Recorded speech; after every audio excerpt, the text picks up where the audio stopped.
चलो अब आज का हेडिंग लगाओ।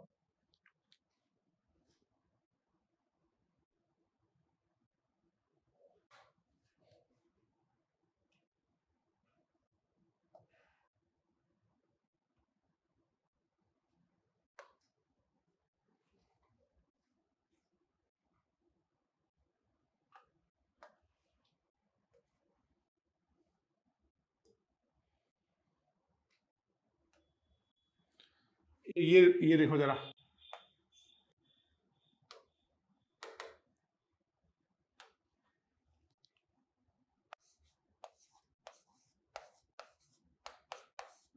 लॉबरी D Barun van इंकस्टीन rearrangement.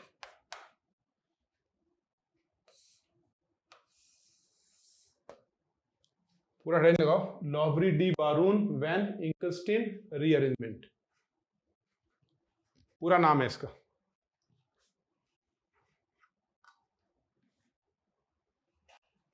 Recording start है, कैमरे की रिकॉर्डिंग।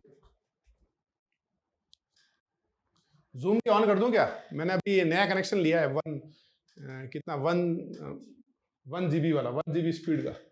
अभी स्पीड आ रही है 800 करीब, 800 Mbps।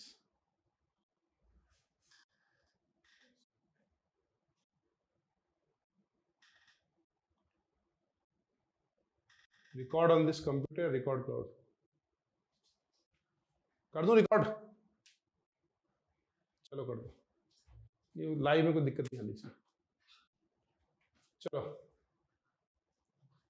नहीं नहीं यार, मैं तुम्हें रिकॉर्डिंग ऐसे ही भेज दूंगा, ज़्यादा ठीक रहेगा।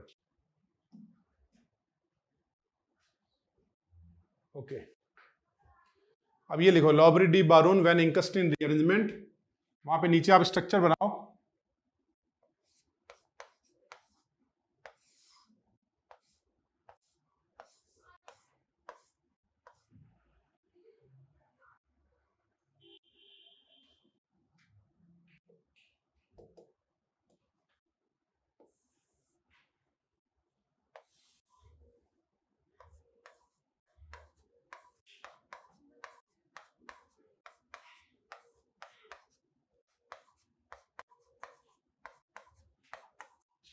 ये जो हमने बनाया है ना, ये है हमारा डी ग्लूकोज। ड्रॉ करो इसको।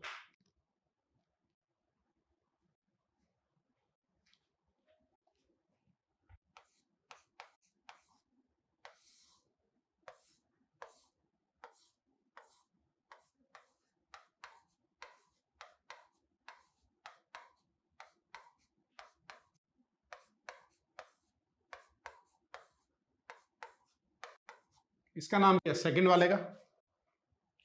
फर्स्ट वाले का नाम डी ग्लूकोज है, सेकंड वाले का नाम बताओ।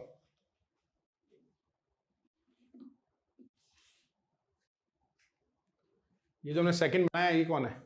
ये है हमारा डी मेनोज। लिखो, बनाओ इसको, डी ग्लूकोज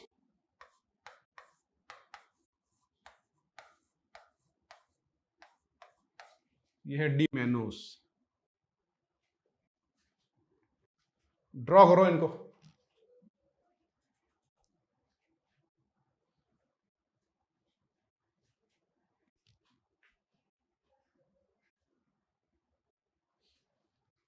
ऐसे मैं एक और स्ट्रक्चर बनाता हूं।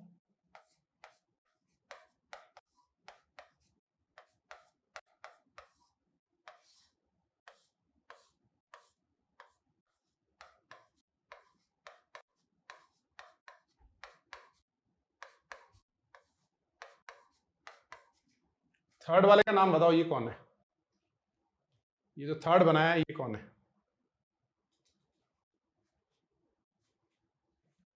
Fructose, perfect. थर्ड वाला है हमारा डी फ्रुक्टोज।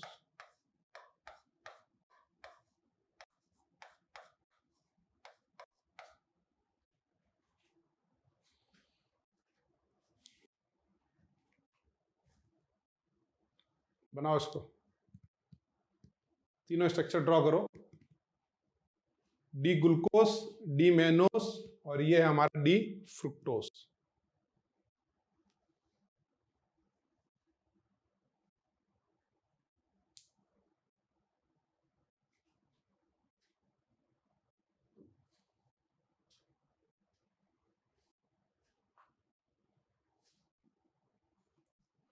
चारों बना लिए? चारों को ध्यान से मन लगा के देखो। ये इंकस्टिन रिएजमेंट क्या बोलता है पता है? इंकस्टिन रिएजमेंट ये बोलता है कि ये माइल्ड बेसिक मीडियम में ये तीनों इक्विलिब्रियम में रहते हैं। यानी अगर हम यूज करेंगे माइल्ड बेसिक मीडियम,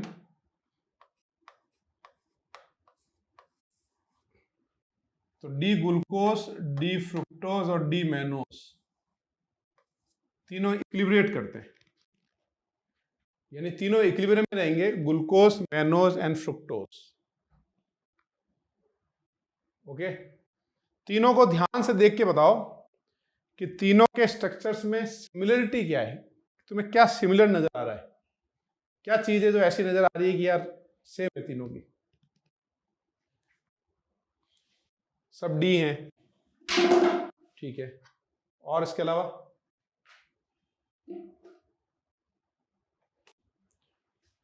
कार्बोहाइड्रेट है, ये भी ठीक है। Molecular formula same. स्ट्रक्चर में क्या सिमिलरिटी? स्ट्रक्चर्स में अगर मैं लास्ट के 4 कार्बन कंपेयर करूं, बॉटम से नीचे ऊपर तक 4 कार्बन जाओ, इन 4 कार्बन को देखो, इसके लास्ट के 4 कार्बन देखो, इसके लास्ट के 4 कार्बन देखो, लास्ट के 4 कार्बन देखो, क्या सेम है या डिफरेंट है? मतलब उनका ओरिएंटेशन वगैरह सेम है डिफरेंट है? सेम है ना? देखो यहां तक ये तो इपीमर है ना, ये दोनों तो इपीमर है, ये 4 कार्बन सेम है, बस यहाँ पे ये C2 इपीमर है तो ये HOH चेंज है, और यहाँ पे फ्रुक्टोज में क्या हो जाता है? कीटोन हो जाता है, ठीक है ना? अब आप मुझे ये बताओ कि what is the relation between, चलो इन दोनों में relation, D glucose D mannose में इपीमर्स, C2 इपीमर, यानी इपीमर आर डायस्टेरियोमर्स, ठीक है। What is the relation between D glucose and D fructose? Glucose और फ्रुक्टोज में क्या रिलेशन है? डी ग्लूकोज और डी फ्रुक्टोज में क्या रिलेशन है? They are functional isomer. हाँ, ये सब फंक्शनल आइसोमर लिखो परफेक्ट एकदम। तो नीचे लिखो D glucose and D fructose are functional isomer. नीचे लिखो आप D glucose and D fructose are functional isomer.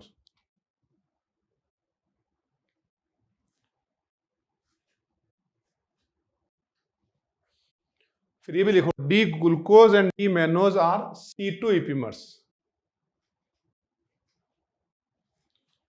D glucose and D mannose are C2 इपीमर्स।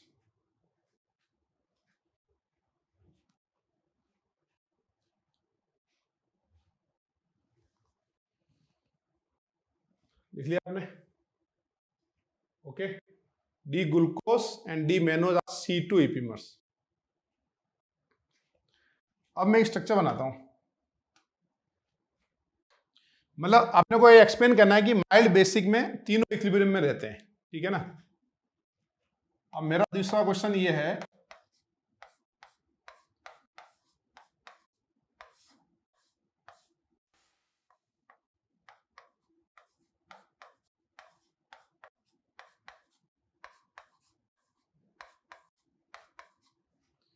ये हमने एक इनॉल बनाया है, अभी जो हमने बनाया है ये एक इनॉल है, ठीक है ना? अब आप मुझे ये बताओ कि ये जो इनॉल बनाया है ना हमने, अब ये इनॉल जो है ये किसका इनॉल है? ये ग्लूकोज का इनॉल है, मैनोज का इनॉल है, या फ्रुक्टोज का इनॉल है? इट इज ए इनॉल ऑफ, बोलो, ग्लूकोज, मैनोज और फ्रुक्टोज तीनों में से किसका इनॉल?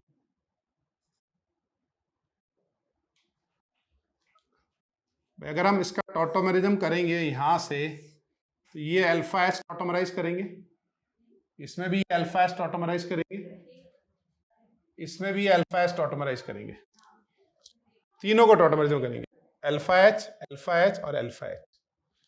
यानी बेसिकली ये इनॉल है, it is a इनॉल of D glucose, it is a enol of D-mannose, it is a enol of D-fructose। ठीक है ना, थोड़ा स्पेलिंग अभी सही करेंगे थोड़ा। ये तीनों का इनॉल है, क्योंकि मैं कहीं से टॉटोमेरिज्म करूं, यहां से टॉटोमेरिज्म करूं, ये H यहां मूव करेगा, पाई बॉन्ड यहां आएगा, ये इनॉल बनेगा। ये H यहां मूव करेगा, पाई बॉन्ड यहां आएगा, ये इनॉल बनेगा। ये H मूव करेगा, पाई बॉन्ड यहां आएगा, ये इनॉल बनेगा। It is इनॉल of D glucose, D mannose and D fructose, तीनों का इनॉल है। अब आप मुझे एक्सप्लेन करो कि माइल्ड बेसिक मीडियम में ग्लूकोज, अगर मैं ग्लूकोज ले लूं माइल्ड बेसिक में, तो ये ग्लूकोज मैनोज फ्रुक्टोज में कन्वर्ट हो जाता है। तो बताओ ये कैसे कन्वर्ट हो जाता है, बता सकते हो? इनॉल बन के, perfect Deepansh, first converted to enol. ठीक है, इसी क्वेश्चन को अपन ऐसे बोलें कि अगर मैं इस इनॉल को टॉटोमराइज कर दूं, तो बताओ इन तीनों में से ग्लूकोज मैनोज फ्रुक्टोज कैसे कैसे बन रहे हैं बताओ। अगर मैं इसको टॉटोमराइज कर दूं ना, ये H अगर टॉटोमरिज्म में जाएगा तो ये H यहां से यहां आएगा, और ये पाई बॉन्ड ऊपर जाएगा ना, नहीं सॉरी, ये वाला H नहीं आएगा, गलत बना दिया मैंने।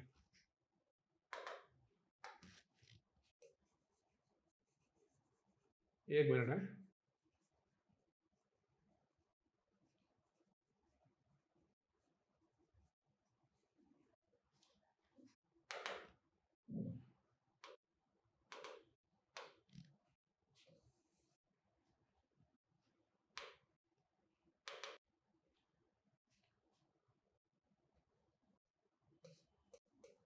ये H जब टॉटोमराइज करेगा ना, तो ये वाला हाइड्रोजन जब टॉटोमराइज करेगा, कौन सा, राइट वाला, ये H जब टॉटोमराइज करके यहां से यहां आएगा और ये पाई बॉन्ड ऊपर जाएगा, तो ये वाला हाइड्रोजन इधर लेफ्ट में आ सकता है और ये वाला हाइड्रोजन राइट में आ सकता है, क्योंकि ये sp2 कार्बन sp3 में कन्वर्ट हो रहा है।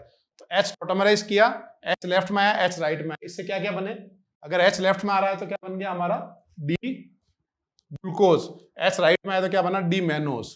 अब आप ये बताओ कि इससे फ्रुक्टोज कैसे बनेगा। इस H को टॉटोमराइज करने से तो ग्लूकोज और मैनोज बन रहे हैं, अब आपको बताना है नीचे वाले H को टॉटोमराइज करने पर क्या बनेगा, फ्रुक्टोज बनेगा या नहीं बनेगा, बोलो। डी फ्रुक्टोस्ट बनेगा, परफेक्ट। यानी इस H को जब टॉटोमराइज करेंगे तो ये पाई बॉन्ड यहां आया, ये H यहां गया, इससे क्या बनेगा हमारे पास, फ्रुक्टोज बनेगा। तो आप समझे तीनों कैसे बन रहे हैं कि if glucose is kept in mild basic medium, it will tautomerise to enol form. Once the enol form will form, it will convert into D-glucose, it can convert into D-mannose, it can convert into D-fructose। वो equilibrium maintain कर लेगा। ऐसे ही मान लो D-fructose को आपने mild basic medium में रखा, तो D-fructose ने ये इनॉल बनाया, और ये तीनों का इनॉल है, इनॉल ऑफ ग्लूकोज मैनोज फ्रुक्टोज। जब ये फिर से इक्विलिब्रेट करेगा तो फिर से ये ग्लूकोज मैनोज फ्रुक्टोज तीनों बना देगा। बात समझे आप? तो ये इनॉल बनाओ और लिखो, it is इनॉल of glucose mannose and fructose.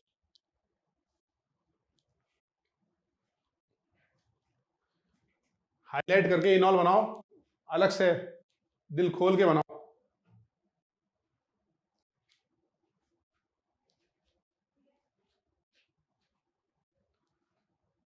लिख लिया?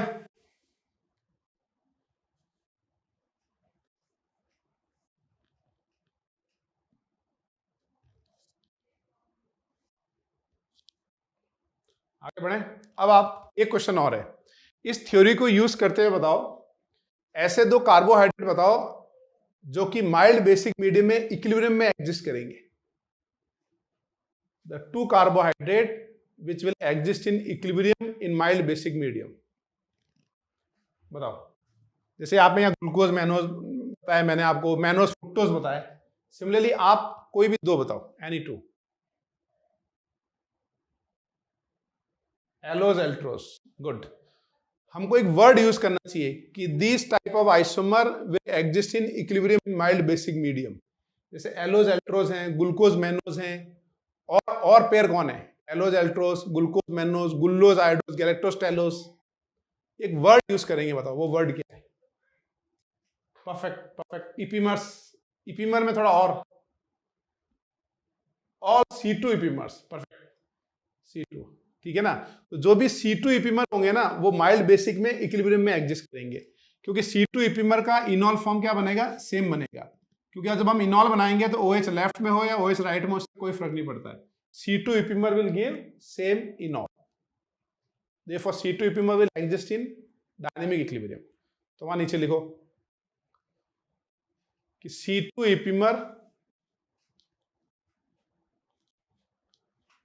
epimer will exist in dynamic equilibrium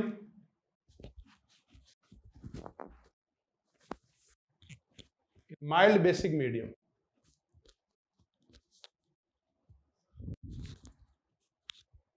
C2 epimer will exist in mild basic medium. C2 epimer will exist in equilibrium in mild basic medium. समझ में आ गया सबको? मान लिख लो for example D allose and D altrose. For example D allose and D Altroz.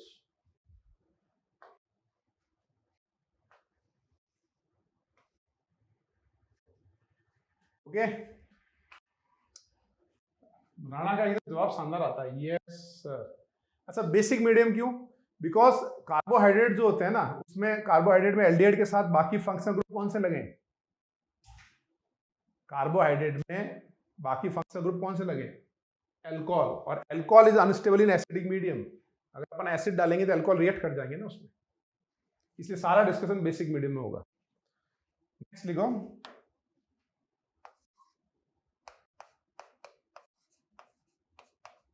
Oxidation and reduction reactions. Oxidation reduction reactions, जैसे एक general carbohydrate ले लें, एन कैन बी 1 2 3 4 ऐसा हो सकता है, ठीक है ना। इसमें अगर मैंने NaBH4 डाल दिया या H2 मेटल डाल दिया, तो ये एल्डिहाइड जो है ये किसमें कन्वर्ट हो जाएगा? एल्डिहाइड किसमें कन्वर्ट हो जाएगा? एल्कोहल में, ठीक है। तो यहां बनेगा एल्डिहाइड की जगह पे एल्कोहल।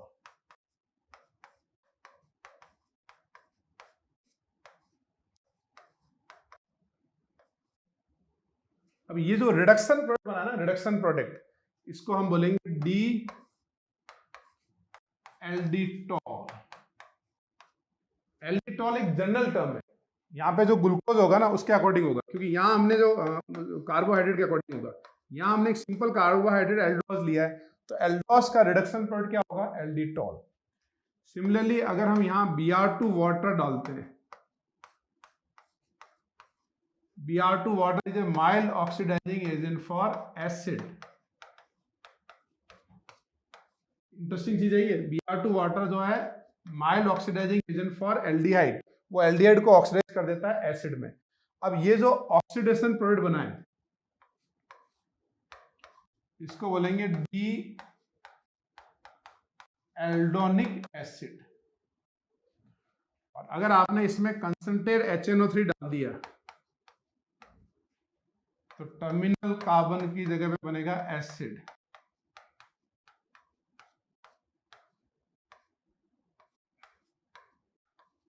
टर्मिनल कार्बन में एसिड एसिड बन गया, और ये बनेगा डी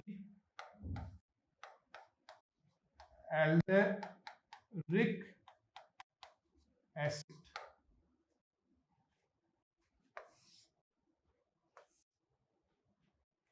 इसको नोट करो एक बार।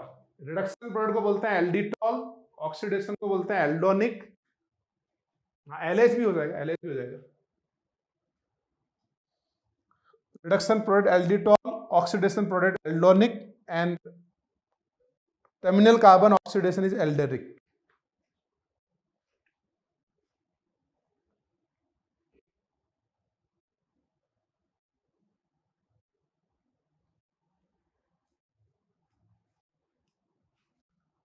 नोट करके चैट बॉक्स में लिखो।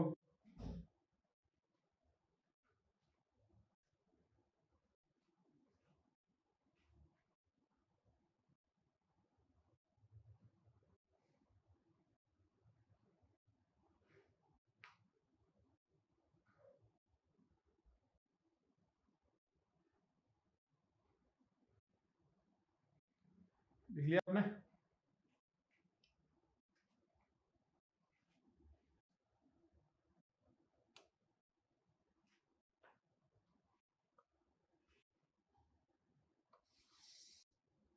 अब इसी में मैं एग्जांपल लेता हूं एक।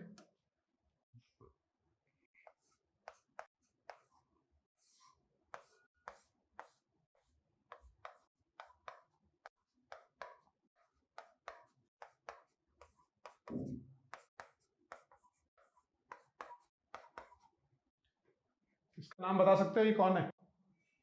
जो मैंने बोर्ड पे बनाया है ये कौन है?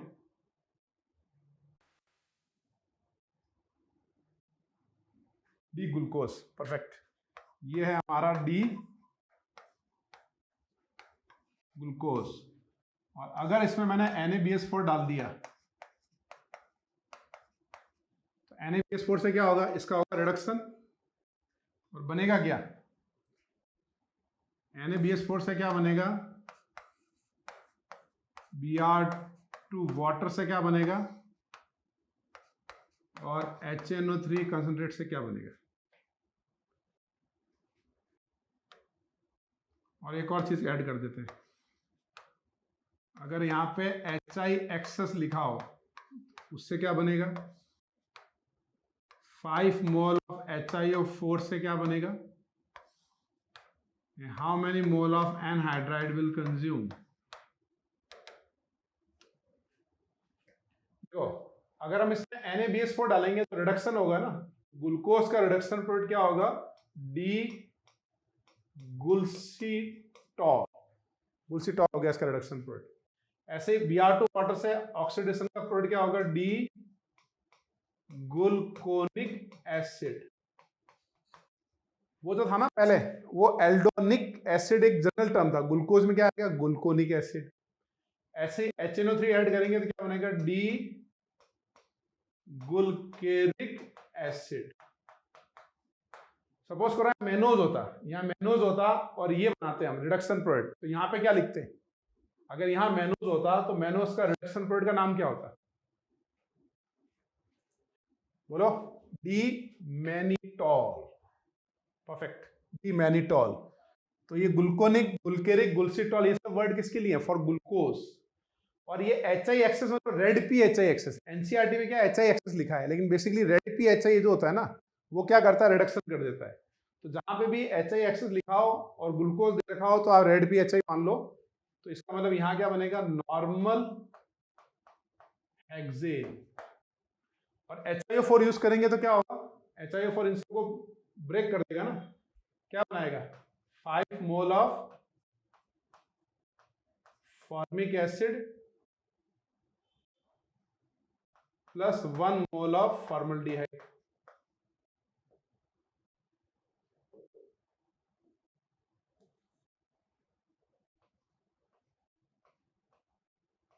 ओके।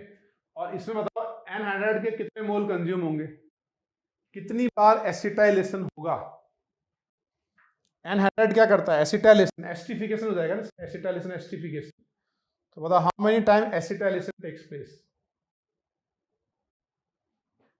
बोलो। सिर्फ अभी 2 बच्चों ने लिखा है। आंसर दो सब लोग कि कितने एसिटाइलेशन में कितने मोल कंज्यूम होंगे।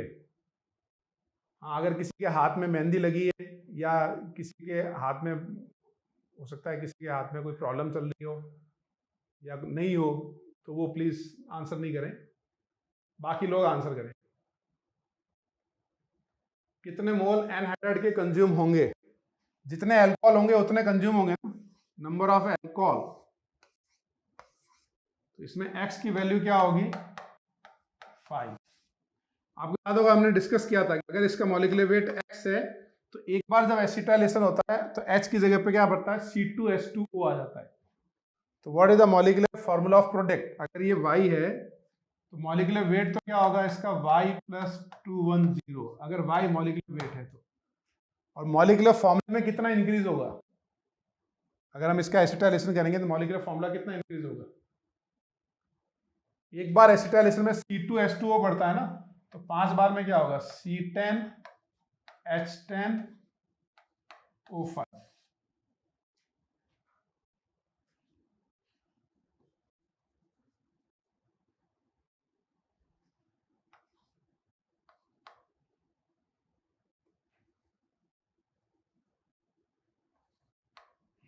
चलो ये लिखो, a glucitol is also known as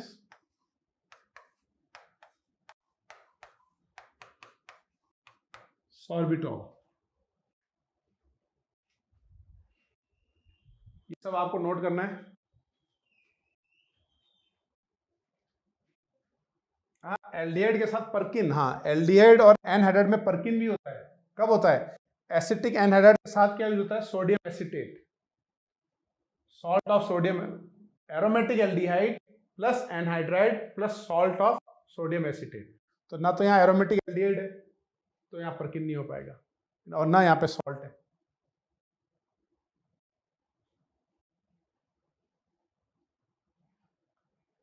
ऐसे बहुत सारे ग्रुप जुड़ने से अनस्टेबल थोड़ी होते हैं।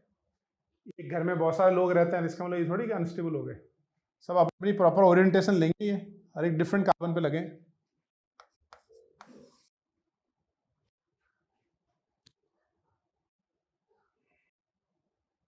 सब नोट कर लो, और जब नोट कर लो तो चैट बॉक्स में लिखना।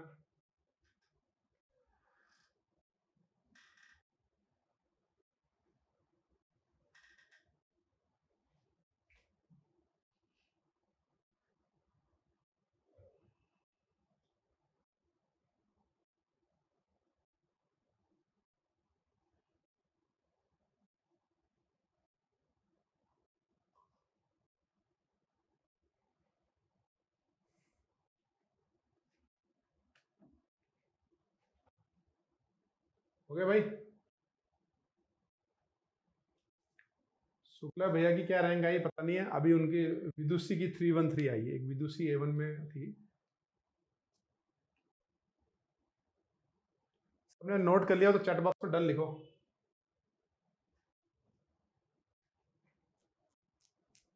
सब शाम को डिटेल शेयर करता हूँ तुमको।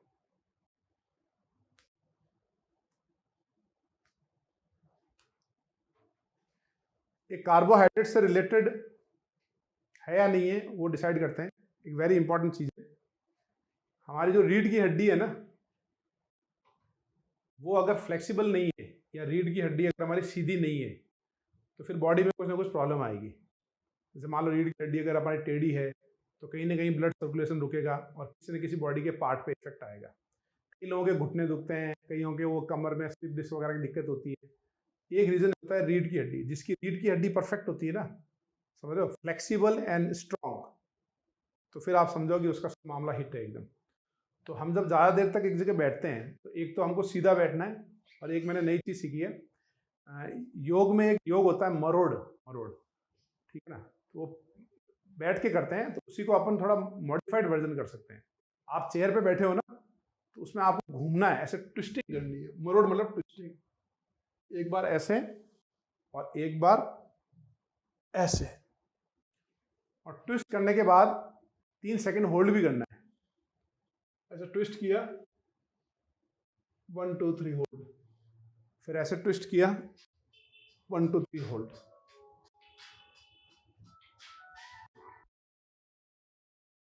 इसको अब जरा 3 बार करो, फिर आगे बढ़ेंगे।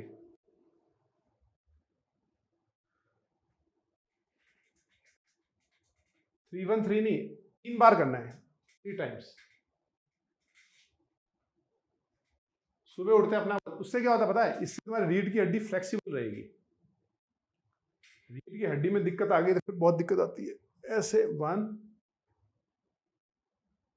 ऐसे 2, तो रीढ़ की हड्डी सीधी रहेगी तो रीढ़ की हड्डी में स्ट्रेंथ रहेगी, और जब स्ट्रेंथ रहेगी ना अपर बॉडी में, तो तुम चेयर पे ज़्यादा टाइम तक बैठ पाओगे, तुम्हारी सिटिंग कैपेसिटी बढ़ेगी, और सिटिंग कैपेसिटी बढ़ेगी तो तुम ज़्यादा पढ़ोगे, ज़्यादा पढ़ोगे तो अच्छी रैंक ला पाओगे।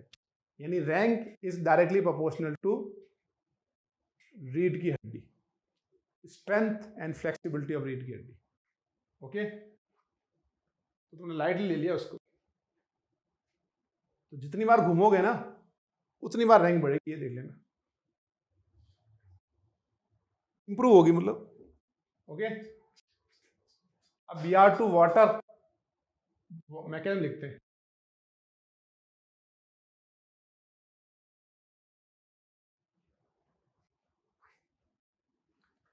एक मरोड़, एक ट्विस्टिंग करने से एक रैंक बढ़ेगी। चलो अब लिखो मैकेनिज्म ऑफ Br2 वाटर।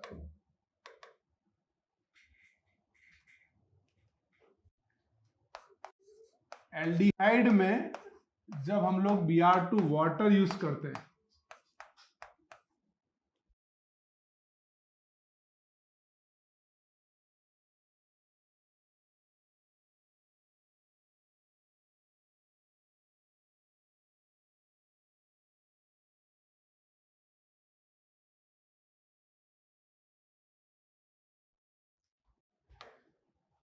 इसका मैकेनिज्म लिखते हैं। Br2 वाटर एल्डिहाइड को क्या बना लेगा? हमारा एसिड। ओके, तो मैकेनिज्म कैसे होगा कि जैसे ये एल्डिहाइड है,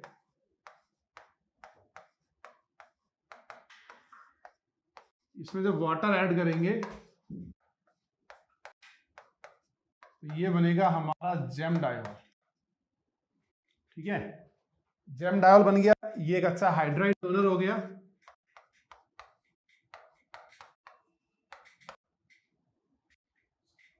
इसमें जब Br2 की रिएक्शन करेंगे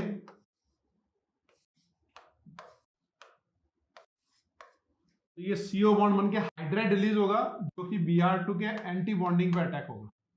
CO बॉन्ड बना, हाइड्राइड रिलीज हुआ, इसके एंटी बॉन्डिंग पे अटैक हुआ, इससे बन गया ये कार्बोक्सिलिक एसिड, प्लस बना हमारा HBr। ये H और ये Br से HBr बना, जो कि वाटर की प्रेजेंस में Br माइनस में कन्वर्ट हो जाएगा। तो ये डीकलराइजेशन ऑफ Br2 वाटर हो गया, यानी यहाँ पे Br2 क्या है? हमारा ब्राउन। और जब ये Br माइनस बनेगा तो ये क्या हो गया हमारा?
ओ सॉरी सॉरी, गलती से म्यूट हो गया था। हाँ, आवाज आ रही है अब आ रही है आवाज? ओके, तो Br2 वाटर जो है ना, इट इज ऑक्सीडाइजिंग, मतलब किसका किसका टेस्ट है अपने सिलेबस में, आप अलग से एक नोट बना के लिख लो। Br2 वाटर एक तो हमारा एल्कीन का टेस्ट है, एक एल्काइन का टेस्ट है, इसमें बनता है हेलोहाइड्रीन, इसमें भी हेलोहाइड्रीन। फिनॉल में Br2 वाटर डालते हैं तो 2,4,6 ट्राइब्रोमोफिनॉल का वाइट पीपीटी, और it is used as a oxidising agent for aldehyde and test for aldehyde.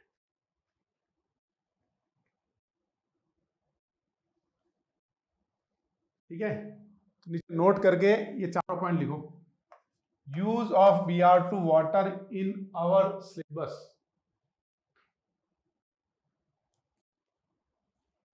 Use of Br2 water in our syllabus.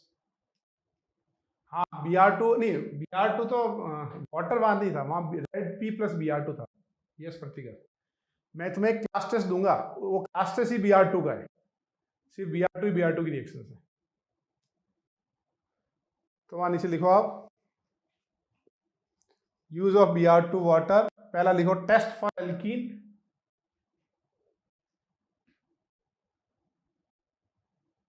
Second क्या लिखोगे? Test for alkyne, third white PPT with phenol, और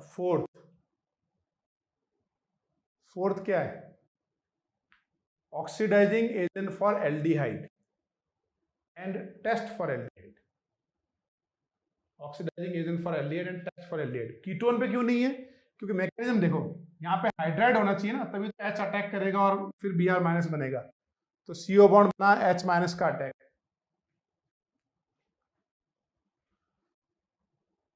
ketone, अगर यहाँ ketone होता तो ketone में H की जगह पे CH3 होता, तो CH3 का माइग्रेशन नहीं होगा।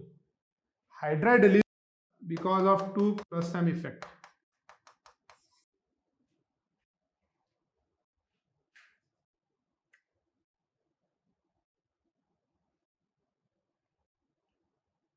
फर्स्ट पॉइंट तो ये था, test for alkene, test for alkyne, phenol white PPT and Br2 what is the test for aldehyde. Okay, अब एक क्वेश्चन लिखो,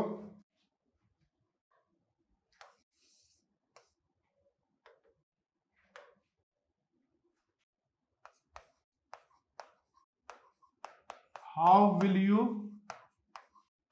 differentiate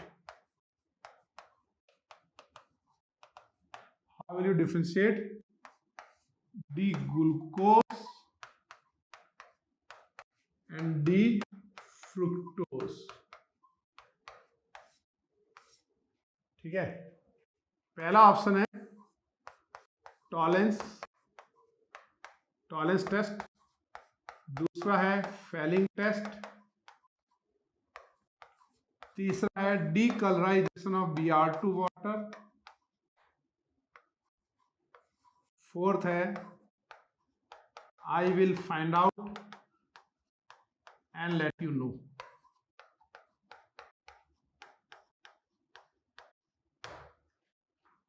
सिंगल चॉइस।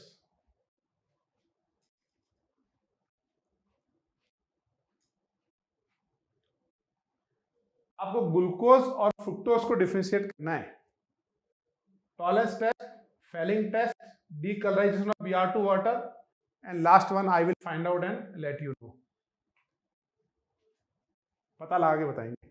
आंसर क्या आ रहा है, 3 4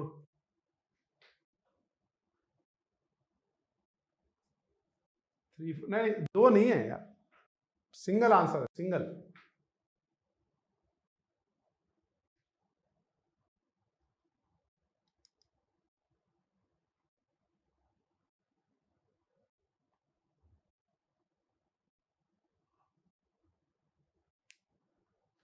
सिंगल चॉइस है, ये बहुत अच्छा सवाल है।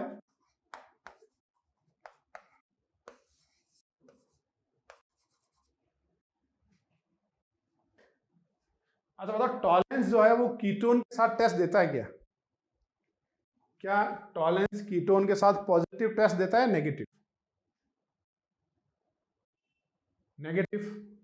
Ketone give negative Tollens test, ketone give negative Fehling test. Perfect. लेकिन एक फेमस एक्सेप्शन बताया था आपको, वेरी फेमस एक्सेप्शन, जिसमें IIT JEE एडवांस में सवाल भी आया है। जेई में एक्सेप्शन आते हैं तो इतने भयंकर वाले आते हैं, मतलब पूरी दुनिया को पता होता है। Alpha hydroxy keto, alpha hydroxy keto give positive Tollens test, alpha hydroxy keto give positive Fehling test, alpha hydroxy keto give positive Benedict test. अब बताओ आंसर क्या है? अब सिंगल चॉइस में आंसर, आप अपना आंसर चेंज कर सकते हो।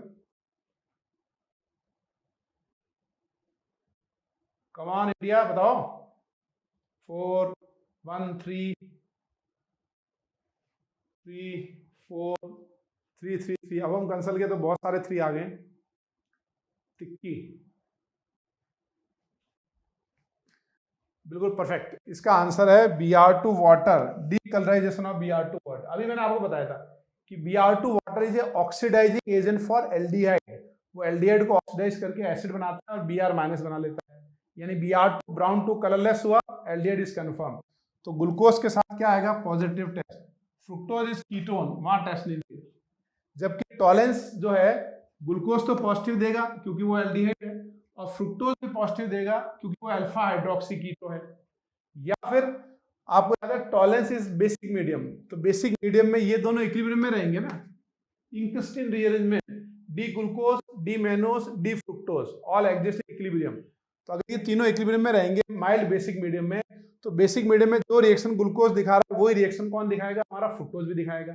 समझ लो, बिकॉज ऑफ इंटेस्टिन रीअरेंजमेंट। अब फेलिंग भी बेसिक मीडियम में पॉजिटिव टेस्ट, इसको तो छोड़ देते हैं। तो बेसिकली आप समझे, मैं इसको दो तरीके से बोलूंगा। फ्रुक्टोज टॉलरेंस टेस्ट क्यों दे रहा है, क्योंकि फ्रुक्टोज जो है वो अल्फा हाइड्रोक्सी कीटो है, पहली बात।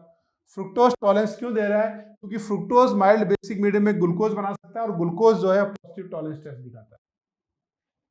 Got it?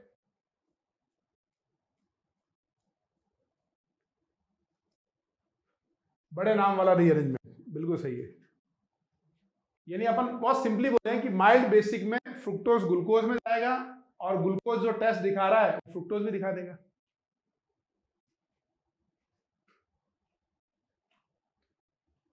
अपन कंसल मोक Singh Rana, yes sir, oh good. या फिर ऐसा समझ लें fructose is alpha hydroxy keto और अल्फा हाइड्रोक्सी कीटो जो है पॉजिटिव टॉलरेंस और फेलिंग टेस्ट दिखाते हैं।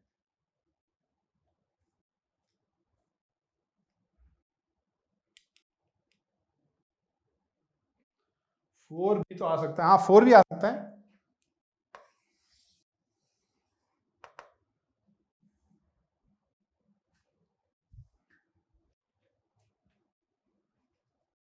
ठीक है, तो इतना ही करें।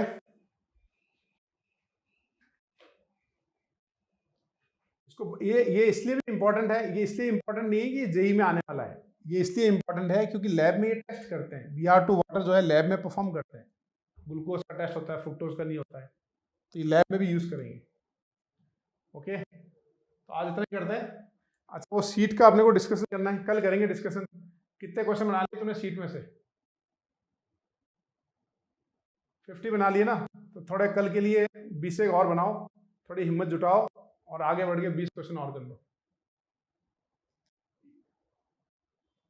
70, चलो ठीक है, 70 क्वेश्चन डन रहा। बन नहीं रहे हो देखो, सीट में है ना, इसको बनाने के लिए तुमको है ना 11th के एरोमेटिक केमिस्ट्री को रिवाइज करना पड़ेगा। 11th का जो एरोमेटिक केमिस्ट्री था उसको रिवाइज करना पड़ेगा। ये सीट थोड़ी सी टफ है, एक बार बनेगी फिर रिवाइज करोगे तब एकदम सेट हो जाएगी। इसको दो दो बार बनाना पड़ेगा तब ये परफेक्ट होगी। समझ रहे हो? चलो अब स्टार्ट करते हैं। क्विक एक बार रिवीजन फटाफट आप लोग देखो और साथ साथ में बोलते रहो।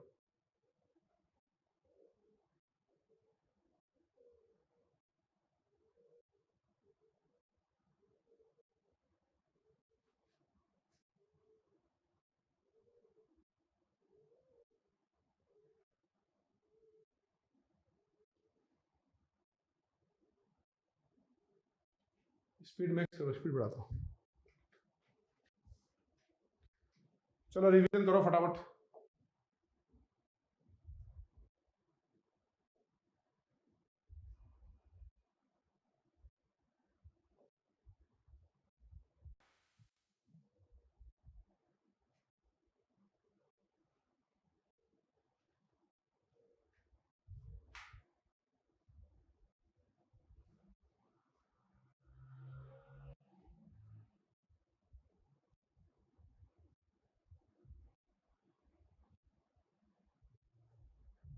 कुछ कुछ बोलना चाहता तो बोलते जाओ। Enol of glucose mannose fructose.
Okay, ठीक है, चलो फिर बात करते हैं, कल मिलते हैं, कल डिस्कस करते हैं आगे। ओके भाई, नमस्कार, जय हिंद, जय भारत।